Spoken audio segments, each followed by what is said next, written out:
home brothers.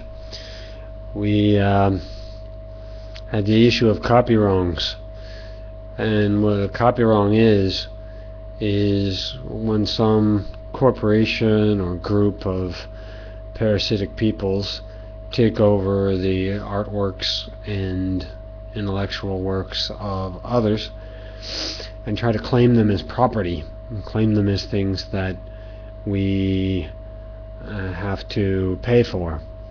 And what's patently ridiculous about that is that music and ideas pass through a process of copying. Now, this copying could be with our computers, but it's most often done with our brains. And people are constantly taking and remixing everything that they take in, and things that come onto their computers, and they're constantly remixing these things. And so the copywrong process tries to cut that out. Now, I personally have never seen a copywrong that is justified. There are two kinds of copywrongs. One is a copywrong owned by special white people, and the other copywrong is owned by somebody who has something which no one would copy and try to sell. And that's something I think it's sort of comical. I see stuff from America that is for a very specific audience, or it is of sort of a grade B quality, sort of a made in your basement kind of quality, where you could be sure that nobody would want to copy that, but you always see like an R, it's like Rothschild, and then the C copyright thing for printed works. I see both amateurs adding C's and R's on everything, and I see special white people putting those C's and R's on the stuff.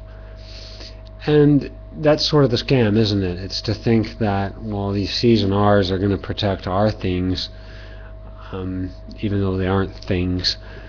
They're going to protect us. And really, I'm telling you, if that song you made or that idea that you had is really something that could be popularized or is really catchy and ready to go, the special white people will steal it and then put a copyright on it and then make their millions on it. There's so many examples I can't even know where to get started, but let me give you one. It's sort of like how Aerosmith, like half of their songs are copied from this guy named Blind Blake, who was making some pretty good records down in the South. And you would think, so you hear these things, you say, wow, these are really special records, the Blind Blake stuff. And then later, it's not Aerosmith, it's whatever record company they're signed with. And this is really important because there has been a very specific and planned program to take these good songs and good material and corrupt them with lyrics about drinking and sexing and really depressing, semi-suicidal stuff. And that's totally that's a conspiracy right there that Erastus Jones has gone into.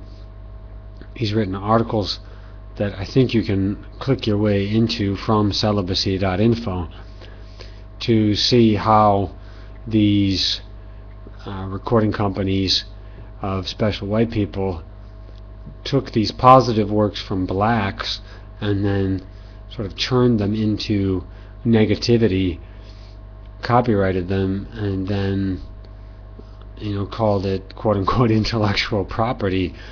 So really, I think it's just another process of claiming profit where there isn't, and that's the way these SWPs work. They want to charge for everything.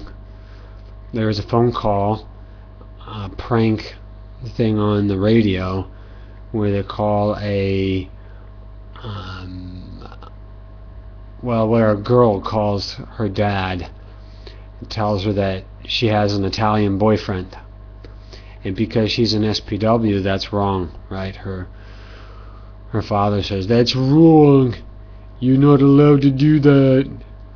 And he cussed them out. And it's so funny, he's trying to claim you're anti-religion or whatever, our religion, but he's using all these really foul, bodily function curse words that the SPWs just love, because they are so obsessed with bodily functions, which is what any Satanist or anyone who is really materially obsessed would be. They think bodily functions are very essential, and they think they're funny too. I mean, not only do they use bodily functions to curse, but they use bodily functions to make jokes and things, and that's an Asiatic quality. The second you come even to Japan, a relatively civilized place, you find there's a lot of poopy jokes, and you're like, well, I got over that when I was 4. I don't think poopy is funny anymore, and I haven't since I was 4, but these people do.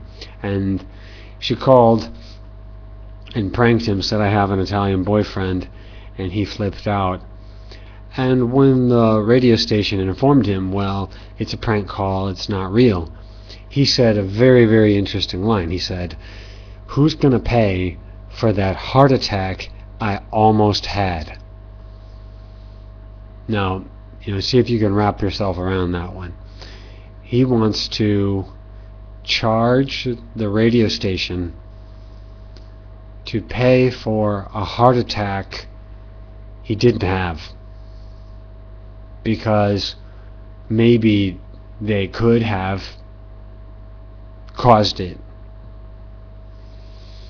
So these SPWs, that's the way they're thinking. They're thinking, how do we exploit people and get money at every corner, and even to the point where you get a phone number and the line is there and somebody has to press a button, and you pay $100 for somebody to press a button. Like, what is the button 500 pounds? Or why is it possibly worth it to pay what we pay for telecommunications and pay what we pay for utilities and things like that? And Copywrongs jump in there. They're going to say, well, this is our property. Another example, The Lion King, is a story that I read when I was a kid, and it was published in books as African kids stories, and the hero of the story is a lion named Kimba. So you know where this is going, right? So Disney buys up. They don't buy up the story. Of course, they don't give Africans jack squat. And then they tack a big Rothschild R on it, and they say, this is property of Walt Disney Corporation. I think Walt Disney would be rolling in his grave, that's for sure.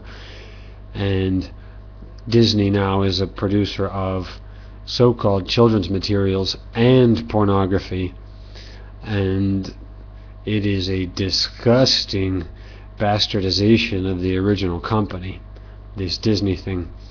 And they are raking in the gazillions on these pretty dumb movies that are visually done decently. That's the whole idea. It's sort of to supplant thinking and real enjoyment with sensory overload, and that's why you've got Pixar and all this other stuff.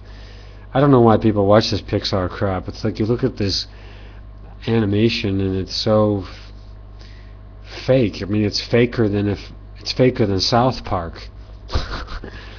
There's something more real and warm about even just construction paper and moving things than 3D modeling and calculating shadows and doing all that.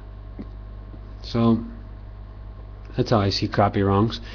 And this is a really positive thing about living in China, is that we don't have Copywrongs here. We copy whatever the hell we want, If we want an MP3, we don't need Napster or things like that. We simply hook up to Baidu. We look up, for example, Desperado Eagles, and boom, there's your MP3. No royalties, no nothing. And why should there be? It's something that's copyable. Now, some people say you should pay the artist.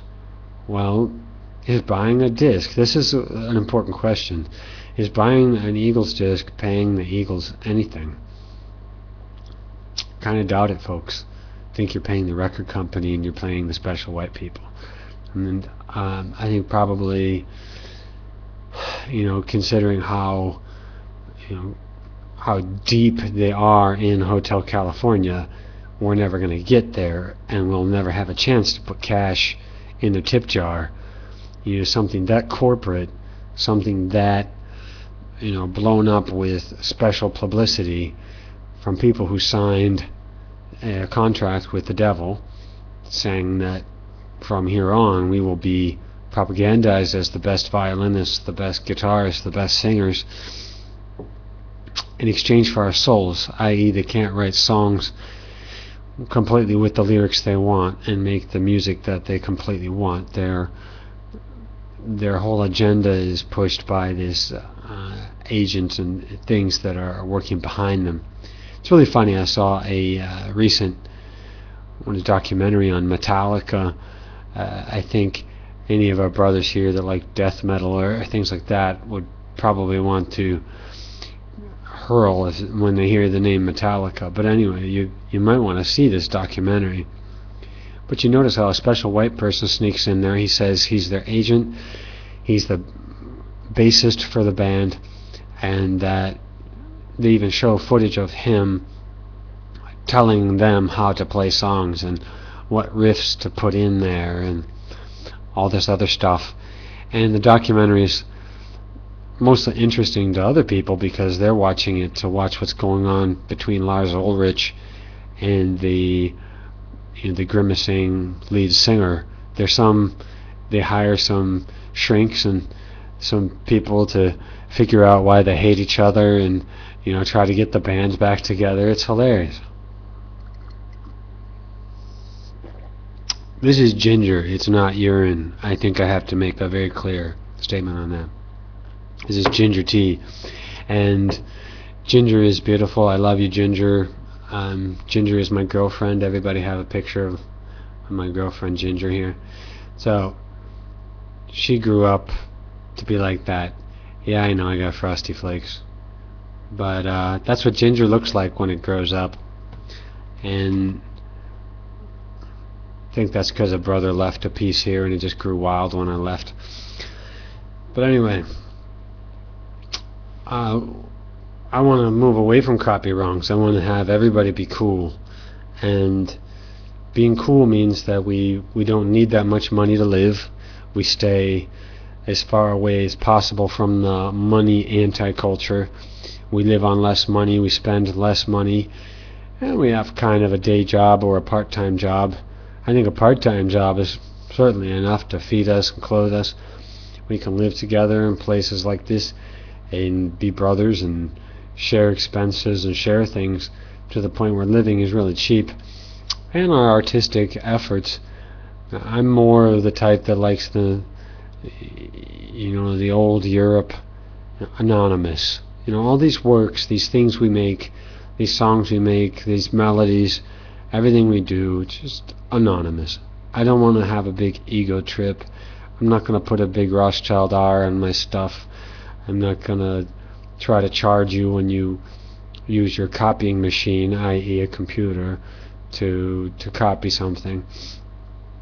I think if we're really going to use computers and software to their full potential, we have to stop charging for this stuff. And there are ways that musicians and there are ways that artists make money in other ways, like we can just play on the street for some cash or do some performances or sell some hard copy discs. I've done all this stuff and I've made good money, and I've never felt like I need to copyright my stuff. Back in 1997, our release called Noct, it's a classical guitar disc. You can look it up on Amazon or whatever. I did that when I was, I think, 19. And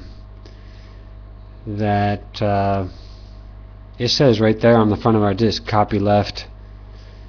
Think about that. That'd be 1994. How many people were doing that? See?